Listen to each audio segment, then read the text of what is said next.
Assalamualaikum warahmatullahi wabarakatuh. Perkenalkan, nama saya Uni Ilania dari kelas PGRI 06 dengan NIM 201020110,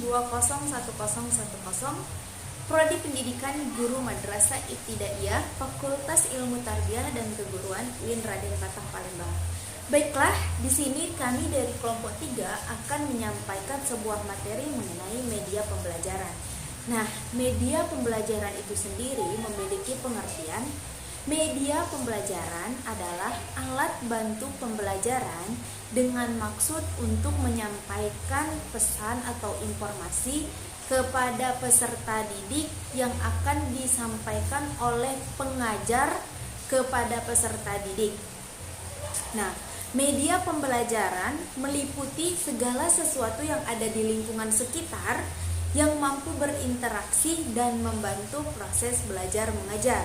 Itu adalah pengertian media pembelajaran. Selanjutnya akan disampaikan oleh teman saya kepada saudari Rizky. Saya persilahkan. Baiklah, di sini saya akan melanjutkan pemaparan dari pemateri sebelumnya. Media hasil teknologi cetak.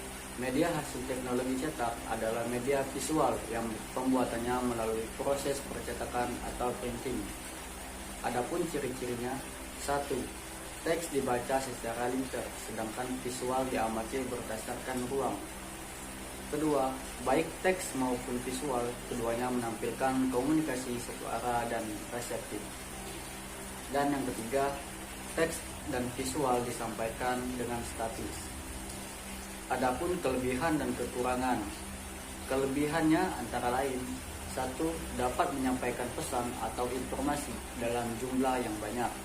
Kedua, pesan atau informasinya dapat dipelajari siswa sesuai dengan kebutuhan, minat, dan kecepatannya masing-masing. Dan yang ketiga, dapat dipelajari kapan dan di mana saja karena mudah dibawa. Sedangkan adapun kelemahannya antara lain: 1. Proses pembuatannya membutuhkan waktu yang cukup lama. Kedua, bahan cetak yang tebal mungkin dapat mempertahankan dan mematikan minat siswa untuk membacanya. Dan yang ketiga, apabila jenis kertas jelek, maka akan mudah rusak dan cepat sobek.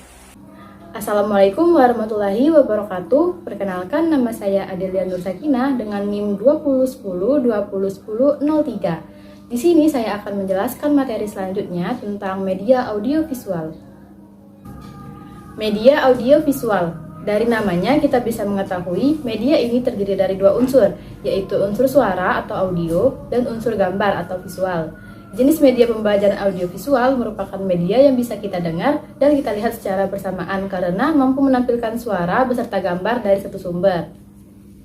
Selanjutnya, media audiovisual memiliki beberapa ciri-ciri, diantaranya yaitu: pertama, bersifat linier; kedua, menyajikan visual yang dinamis; dan yang ketiga, digunakan dengan cara yang telah ditetapkan sebelumnya oleh perancang atau pembuatnya. Selain ciri-ciri, media audiovisual juga memiliki beberapa kelebihan dan kekurangan. Yang pertama, ada kelebihan. Kelebihan media audiovisual ini yaitu diantaranya: 1. Memperjelas pesan supaya tidak terlalu bersifat verbalistis. Yang kedua, mengatasi keterbatasan ruang, waktu, serta daya indera.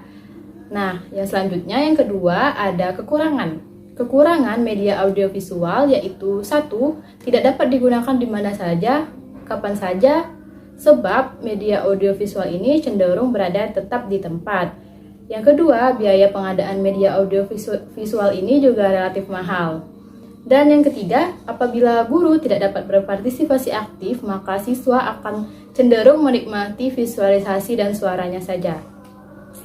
Baiklah, sekian penjelasan dari saya. Terima kasih. Wassalamualaikum warahmatullahi wabarakatuh. Assalamualaikum warahmatullahi wabarakatuh.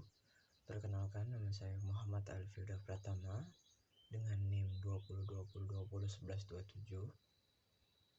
Di sini saya akan menjelaskan tentang media berbasis komputer. Pengertian dan ciri-ciri. Media berbasis komputer adalah penggunaan komputer sebagai media penyampaian informasi pembelajaran, latihan soal, umpan balik, dan skor jawab peserta didik.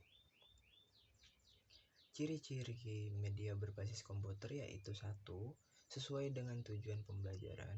2. Disesuaikan dengan karakteristik siswa. Dan yang ketiga, memaksimalkan interaksi kepada siswa di kelas. Kekurangan dan kelebihan. Yang pertama adalah kelebihannya. 1. Meningkatkan perhatian dan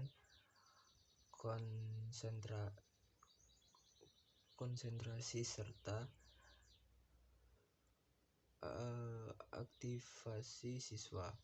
Yang kedua, menyesuaikan materi dengan kemampuan siswa dengan dibuat lebih menarik. Yang ketiga, membuat pengalaman belajar lebih menyenangkan, memuaskan, dan mengasihkan atau mengasah ingatan siswa. Sedangkan kekurangannya adalah 1. Biaya yang masih relatif mahal. Yang kedua, pada umumnya hanya menilai hasil akhir, bukan proses belajar. Dan yang ketiga, menggunakan komputer diperlukan pengetahuan dan keterampilan khusus tentang komputer.